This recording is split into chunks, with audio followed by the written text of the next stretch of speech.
nih 04. Seperti yang saya tahu, menulis harus ada kreativitas atau ide-ide yang dapat kita luangkan dalam pemikiran kita. Jadi Kak, yang mau saya tanyakan, apakah kita menulis sesuatu yang tertuang dalam pemikiran seseorang itu adalah bakat atau keinginannya yang timbul untuk menjadi seorang penulis, atau gimana? Ya. Kaitan dengan menulis ya. Di dalam menulis itu tidak ada bakat. Semua orang bisa. Semua orang bisa. Saya termasuk orang yang tidak percaya adanya bakat. Oke. J.K. Rowling, kenapa menjadi penulis? Karena dia telaten. Oke, betul. Kenapa Sapardi nggak jadi pemain bola? Karena dia nggak belajar main bola, tapi dia belajar menulis. Kenapa Dimas tidak menjadi vokalis band? Karena saya tidak belajar bernyanyi, karena saya tulis. Nah, persoalannya ada, semua orang tuh bisa. Where there is will, there is a way. Siapapun bisa. Persoalannya adalah mau nggak belajar. Gitu loh. Saya sampai sekarang dikira saya jurusan bahasa Indonesia. Bukan. Nah itu. Iya. Jadi bukan persoalan pendidikan, tapi latar belakang bacaan. Betul. Seperti contohnya zaman sekarang ya tadi Mas ya, kita bekerja itu tidak memandang background, gitu kan? Tapi kapasitas. Betul. Kapasitas kualitas diri. Gitu. Iya, yang kita miliki itu apa gitu. Itu yang harus digali. Nah, jadi jangan pernah berpikir bahwa Kak, aku bukan lulusan sastra bahasa Indonesia, jadi aku nggak bisa nih nulis. Jadi jangan pernah berpikiran seperti itu. Siapapun bisa menjadi penulis, asal kita telaten. Yang penting telaten. Gitu. Nah, selanjutnya pertanyaan dari Kak Lulu_NNAJ. Apa motivasi kakak menjadi penulis? Apakah itu sebuah cita-cita dari kecil atau mengalir seiring berjalannya waktu? Lalu bagaimana pandangan kakak sendiri terhadap cita-cita atau keinginan kita sejak kecil yang menjadi pasrah terhadap masa depan? Awalnya saya memang menulis itu untuk aktualisasi diri. Sebagai mencari sesuatu untuk bercerita. Saya menemukan puisi, dan dengan berpuisi saya bisa bercerita kepada orang banyak. Itu lebih kepada psikis ya. Iya. Bahkan menulis kan bisa menjadi ini ya, obat untuk inilah psikis gitulah. Itu pertama. Ya kan, kemudian berjalannya waktu sudah menjadi penulis gitu ya. Saya ikut event sampai internasional, UBU dan sebagainya. Kemudian menjadi jalan hidup. Gitu loh. Jadi saya menulis sekarang itu ya untuk hidup. Bahkan saya bisa S2 dan S3 karena menulis. Iya, mulai dari menulis. Ya, jadi menulis. Nah, bahkan sekarang apalagi nulis penelitian dan sebagainya. Jadi pada mulanya menulis itu hanya sekedar dan mengalir aja. Ada efeknya lumayan gede ya. Betul. Bahkan pada persoalan materi gitu loh. Ya itu contohnya, bagaimana saya bisa S2, S3 karena menulis. Gitu. Nah, itu betul-betul menginspirasi sahabat Ina dimanapun berada. Selanjutnya pertanyaan dari Kak Berlia Citra 07. Bagaimana caranya supaya cerita kita berkesan pada pembaca biar mereka itu waktu mau tidur aja masih kepikiran sama cerita yang kita buat? Gimana tuh Kak Dimas biar membuat tulisan kita itu terngiang-ngiang di otak si pembaca gitu? Ya, kita harus bisa. Ini salah satu triksnya kita harus bisa membius pembaca dengan tulisan kita. Nah itu caranya dengan pertama mengambil tema yang menarik, tema yang dekat tapi yang unik misalkan gitu. Betul. Kemudian dengan jalan cerita yang tidak monoton, dengan penokohan yang menarik, dengan ending yang trigger banget gitu. Kok bisa gitu? Itu kan kayak gitu. Seperti misalkan karya-karya yang diingat sampai sekarang itu karya yang seperti itu, karya Ahmad Bahari, karya Seno itu karena kok bisa ya, misalkan Seno kok bikin cerpen potong senjata tuh pacarku, kok kepikiran senjata dipotong dibawa saku dan dibawa ke kekasihnya, unik. Betul. Gitu. Jadi kita harus bisa kreatif ya, itu salah satunya. Saya kira cerpen kita bagus, ceritanya unik, penokohannya bagus, endingnya unik, itunya akan bisa terngiang di kepala ingatan pembaca. Betul sekali. Nah, itu dia Kak Berlia Citra ya. Jadi sudah terjawab oleh Kak Dimas bahwa untuk membuat pembaca itu tertrigger sama tulisan kita, yaitu dia tadi kita harus menemukan ide cerita, menemukan cerita yang unik untuk kita tuangkan ke dalam sebuah tulisan. Begitu ya Kak Berlia Citra ya. Terima kasih atas pertanyaannya. Kemudian kita ke pertanyaan dari Kak Vivina Ayu. Bagaimana cara kakak menciptakan plot yang menarik sehingga pembaca bisa ikut masuk ke dalam karya tulis yang kakak buat? Nah, gimana itu Mas? cara plot yang menarik ya. Iya. Misalkan gitu. Kita jangan kemudian membuat karya itu yang monoton, yang itu. Coba deh kita memulai dengan sesuatu yang unik, ya, misalkan atau biar unik juga. Seperti saya sering nulis cerpen itu tokohnya itu meja. Bagaimana sebuah meja. Nah, itu bercerita tentang rumah tangga, rumah itu gitu loh. Itu kan unik. Ketika mungkin awalnya orang nggak tahu membaca ini siapa yang bercerita, dikira anaknya. Iya, betul. Adik-adik, ternyata meja. ternyata meja. Oke. Sialan. Kayak gitu. Jadi bikin sesuatu yang unik kayak gitu. Oke, gitu. Jadi kita itu harus mencari keunikan dari tema kita, tema menulis kita gitu ya sahabat Ina ya.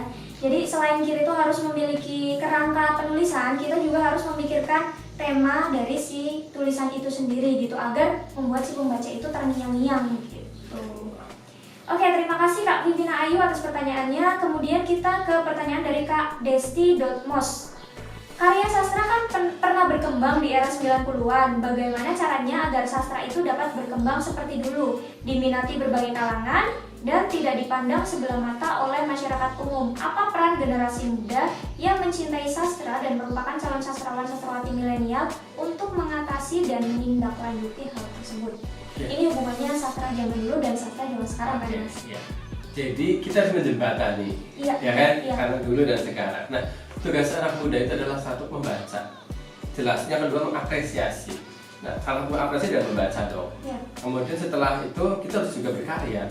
Nah, karya kita itu akan bagus ketika beranjak dari karya-karya yang dulu tuh masa 90. masa itu yang tadi sebenarnya sih semua film juga bagus ya. Tapi mungkin dia bacanya 90-an karena kelahiran 90-an ya. Nah, itu juga PR. Walaupun kita kelahiran 90-an, jangan cuma baca yang 90-an. Iya, betul. Baca dulu, yang dulu juga ya. Rendra, ya kan? Iya. Situku dan sebagainya itu juga harus dibaca. Gitu. Jadi nanti akan tahu dinamika sastra. Jadi gitu, yang pertama itu membaca. Dan juga kita harus menjadi bagian penting dari sejarah sastra. Dengan cara apa? Ini menulis. Ikut menulis. Jangan cuma komentarin gitu. Iya, betul. Kita harus terjun gitu. Kita harus terjun, kita nulis dan kita membuat sesuatu yang berbeda. Yang apa sih kemudian kenapa sastra dulu itu kok terngiang-ngiang di hati pembaca? Itu yang kita contoh. Jangan kemudian kita terjerembab pada karya-karya yang hanya sekedar semintas lalu. Iya. Jadi dibaca sebentar terus orang melupakan. Jangan seperti itu. Nah, bagaimana ke masyarakat? Satu, yaitu tadi kita harus, kemudian kita juga harus mengembangkan literasi. Ya, bagaimana kita belajar, kemudian kita baca puisi lah misalkan di kampung, di acara-acara masyarakat. Nah, itu mendekatkan diri kepada masyarakat. Gitu. Jadi jangan sampai masyarakat itu jadi asing. Itu tugas kita untuk mengakrabkan ya, mengakrabkan antara sastra dengan masyarakat. Begitu. Nah, itu dia tadi jawaban dari Kak Dimas. Terima kasih Kak Destimos atas pertanyaannya. Kita ke pertanyaan selanjutnya dari Kak Sapitri_Maulana08. Halo, maaf izin bertanya Kak tentang cerpen. Ada banyak kendala saat menulis cerpen yang sebenarnya sudah dibuat konsepnya sedemikian rupa, tapi terkadang suka limbung pas udah di laptop. Gimana caranya menjaga ide agar tetap tenang, kata-katanya nggak lari-larian, dan karena sekalipun nggak ngapa-ngapain tetap aja begitu berulang dan berkelanjutan. Terima kasih. Ini kadang ide itu datang pas lagi tidak siap di depan laptop ya, kadang-kadang ada lagi di motor, dapat ide. Nah, kalau yang saya lakukan itu misalkan saya dapat ide di motor, saya berhenti. Saya manfaatkan notes di HP, kan ada notes kan? Saya catat dulu idenya, garis besarnya, pulang. Ini jangan diselesaikan di pinggir jalan juga kan? Nanti sampai malam dong. Nah, kita tulis aja, kemudian kita pulang, kita ketik di laptop garis besarnya, judulnya misalkan, atau garis besarnya, kita bikin kerangka. Udah, kalau udah tertulis gitu, itu nggak malas kemana-mana kan? Beda ketika masih di kepala. Kalau di kepala, tadi siapa ya? Jadi gitu. Iya, kadang ada lupa gitu, suka lupa geser gitu idenya. Aduh, tadi aku ingat apa gitu. Tulis aja, karena sejelek-jelek tulisan adalah sebaik-baik ingatan. Oke, tuh. Tulisan jelek itu lebih bagus daripada ingatan, sebaik-baik ingatan. Kenapa? Karena kita bisa baca lagi. Nah, biar nggak pergi-pergi kemana-mana, ya ditulis aja. Kerangkanya itu loh, mau ditinggal. mau ditinggal tidur, mau ditinggal makan, tinggal tetap wisuda, aja. tinggal dan itu nggak akan hilang, Iya, karena iya, nggak ada iya. di situ. Oke. Kita tinggal kembangkan lagi nanti. Nah, jadi itu tips dari Kak Dimas, seandainya kita sedang mengingat atau mungkin kita lagi di jalan terus tiba-tiba ada ide bagus nih lewat, ya udah langsung aja ditulis di notes di handphone. Semua orang sekarang udah punya gadget, jadi manfaatkanlah gadget sebaik mungkin. Ketika kita memiliki ide yang bagus terlintas terlewat, langsung tulis aja di gadget. Nanti setelah di depan laptop kita kembangkan lagi idenya, gitu ya Kak Dimas ya. Betul sekali. Nah, itu adalah pertanyaan terakhir dari Kak Sapitri_Maulana08. Nah, menurut Kak Dimas nih, ada nggak kesimpulan dari pertanyaan-pertanyaan yang tadi udah Kak Dimas jelaskan ini? Gitu. Silakan. Mungkin Oke, ada kesimpulan. ini kaitannya dengan proses kreatif ya, Iya. lebih khusus ke menulis cerpen. Sebenarnya modal semua penulis itu membaca, itu satu ya. Kenapa membaca? Yang pertama untuk memperbanyak perbendaharaan kata, Ya. yang kedua perbendaharaan ide, konsep dan cara ungkap. Ya. Nanti kita akan tahu, oh Helvi Tiana Wafsa cara ngomongnya kayak gini, oh Habibur Rahman Azhari seperti ini, oh beda dengan Seno Gumbira seperti ini. Oh nanti kita akan tahu, oh ini mana sastra yang serius, mana sastra yang populer, kan gitu. Iya. Oh ini Kon Chandra kayak gini, Firsa Besari, anak muda kan ya. Iya, betul. Oh coba kalau kita baca karya-karyanya Faisal Odang kayak gitu, jadi kita akan tahu. Dengan membaca, kita akan bisa memetakan mana sastra yang serius dalam tanda kutip, mana yang populer. Ya. Kemudian menulislah Kak. Dan sejelek apapun tulisan itu bagus. Itu adalah hasil dari kepala kita. Ya. Dan tulisan itu adalah hasil dari kebudayaan. Jadi harus menulis. Nah, ketika setelah menulis, jangan malu untuk mempublikasikan dan jangan pernah kemudian minder. Kita harus selalu yakin bahwa semua penulis itu dimulai dari tulisan yang jelek. Oke. Semua, Iya. karena apa butuh proses. Proses Bahwa karya pertama jelek, nanti kan hasil ada karya kedua. Iya. Kita harus lebih baik daripada karya pertama. Gitu terus. Nanti pada suatu ketika kita akan menemukan ciri kita menemukan karya kita yang oh ini udah bagus, ini udah aku banget nih. Iya. Nah setelah itu kita sudah bisa menulis terus konsisten. Kan nggak enak banget nulis cuma sekali udah. Kalau bahasanya Haidar Arbal sekali berarti sudah itu mati kan nggak bagus banget. Iya. Kita terus menulis. Walaupun nggak harus setiap hari ya, tapi ada ini loh, ada konsistenan Iya, menulis, konsisten menulis gitu. Nah itu yang akan menjadi penulis yang progresif. Oke. Gitu. Jadi itu sebenarnya sederhana sih. Nah, itu dia tadi pertanyaan-pertanyaan dari sahabat Ina telah dijawab oleh Kak Dimas Indiana Senja, founder dari Rumah Kertas ini, ya, yang tadi sudah dijelaskan juga oleh Kak Dimas di depan. Nah, satu lagi nih Kak Dimas, ada ini enggak? Mungkin pesan dan kesan untuk inspirasi pena nih untuk sahabat Ina di seluruh Indonesia dimanapun berada. Mungkin ada pesan dan kesan dari Kak Dimas Indiana Senja.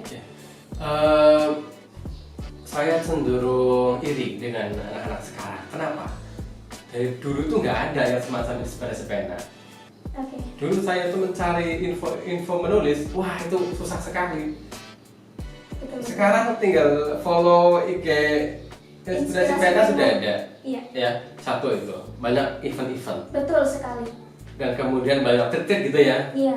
Yang ketiga dipertemukan ada penulis-penulis keren. Betul seperti Kak Dimas Indiana Senja ini. Dulu saya susah sekali, tidak ada yang seperti itu. Iya. Dulu saya berarti zaman 2010 tuh nggak ada yang kayak gini. Jadi banyak sekali sekarang teman-teman ini ya followernya inspirasi pena ya, tinggal mengikuti, kemudian bisa dipertemukan dengan penulis-penulis yang kece-kece gitu ya. Sekiranya itu kan bisa menjadi apa ya? Oh ini inspiratif ini. Iya, ini Gitu. wadah gitu ya. Betul. Inspirasi pena itu menjadikan wadah untuk seluruh sahabat Ina dimanapun berada untuk mengembangkan tulisannya begitu ya Kak Dimas Betul. ya. Satu kata Kak Dimas untuk inspirasi pena. Inspirasi pena terus menginspirasi. Ya, terima kasih Kak Dimas atas waktunya. Kalau begitu, terima kasih juga untuk seluruh sahabat Ina yang sudah menonton video Talksin atau talk show inspiratif ini bersama Kak Dimas Indiana Senja. Dan jangan lupa like, komen, dan juga subscribe di bawah. Jangan lupa juga tinggalin komentar di kolom komentar video apa kira-kira yang akan inspirasi pena buat untuk selanjutnya. Dan kira-kira penulis siapa lagi nih yang harus inspirasi pena undang untuk di talk show inspirasi pena ini. Oke, terima kasih sudah menonton. Sampai jumpa di video selanjutnya.